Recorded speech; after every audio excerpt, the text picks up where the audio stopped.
Le coup d'État qui est survenu sur la Guinée, moi je ne suis pas d'accord. Je regrette beaucoup. Cela c'est insupportable. Ça nous a fait du mal et ça nous a reculé encore. Vraiment, je ne connais pas la cause du coup d'État. Parce que le monsieur qui a fait le coup d'État, compte tenu de son parcours et la grade qu'il a eue, là où il a passé partout, vraiment, il était toujours chef. Pour faire cela, vraiment, ça m'a dépassé. Vraiment, c'est regrettable. Parce que c'est le regret. Parce que la démocratie, ça tue la démocratie. On s'est réveillé comme tout le monde, surpris par la prise du pouvoir par les militaires en Guinée. Et bon, c'est quelque chose qu'on ne s'entendait pas du tout à ce coup d'État encore chez nous en Guinée. Il y a beaucoup de militaires qui sont passés dans notre temps. Moi, j'ai 67 ans cette année. Dans les 67 ans-là, les militaires qui sont venus, il y a du bon, il y a du mal, il y a tout. Mais la manière de faire, on peut faire coup d'État à quelqu'un qui n'a pas travaillé. Mais ce n'est pas ce cas. La Guinée était dans un trou. On ne connaissait même plus la Guinée. Nous qui à l'étranger, quand on dit Guinée, on disait Guinée équatoriale. On ne connaît même plus Conakry, Guinée-Conakry. Maintenant, là, le monsieur est venu. Aujourd'hui, à la télévision, il y a des centaines de Blancs qui viennent. Américains, Français, Européens, Turquiens, tout le monde vient. Bon, et tu viens encore, tu viens faire coup d'État, pourquoi? Dans 60 ans, on peut faire ça dans 10 jours, mais dans 10 ans, jamais du tout. Quel miracle il peut faire de plus? À l'heure, là, on a eu du courant. À l'heure, là, il y a des hôtels. À l'heure, là, on est en train de faire des routes. À l'heure, là, tout ce qu'un pays doit avoir, on est en train de faire tout. Et tu viens encore de faire un coup d'État, pourquoi? Et je ne pense pas, ce n'est pas un monsieur qui a une compte à quelqu'un en Guinée.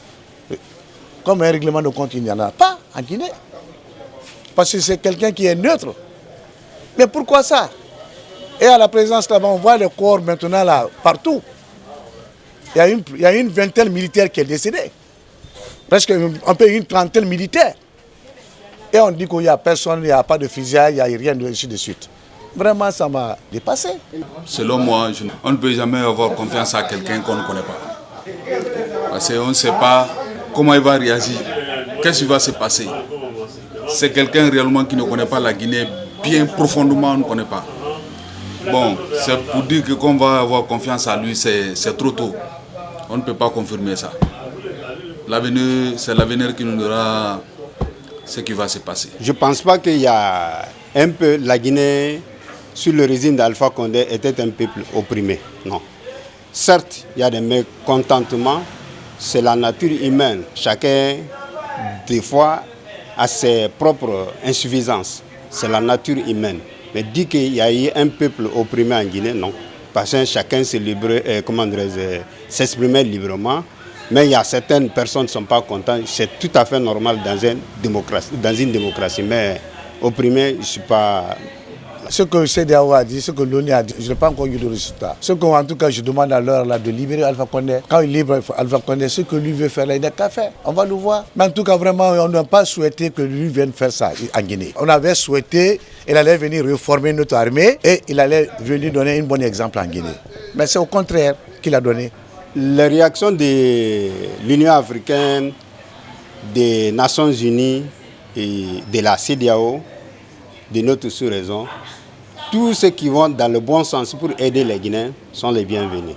Mais je suis sûr et je reste confiant que la solution de la Guinée, elle est propre à les Guinéens. C'est nous qui devrons trouver solution à notre problème. Les autres viendront à nous aider.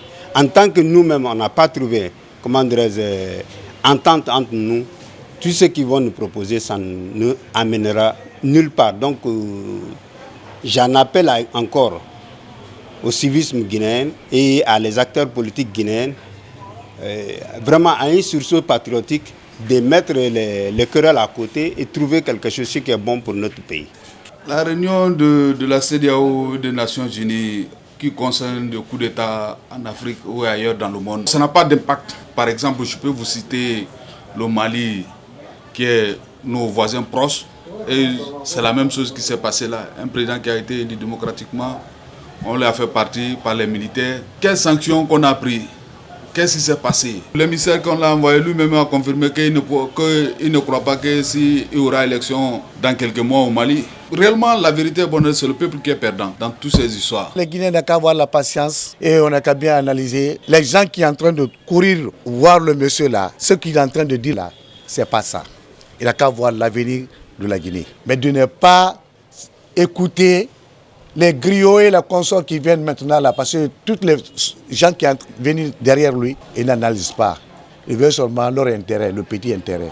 Et on a dépassé ça. 60 ans, ça suffit largement. 60 ans de crise, ça suffit largement. Ceux qui sont au pays, le message que je peux leur passer seulement d'avoir la patience, d'espérer, pour qu'un jour là, que Dieu fasse les choses dans les meilleures directions. Mais en tout cas, il n'y a pas de bon chef. Personne ne peut bâtir notre nation à part nous-mêmes, les Guinéens.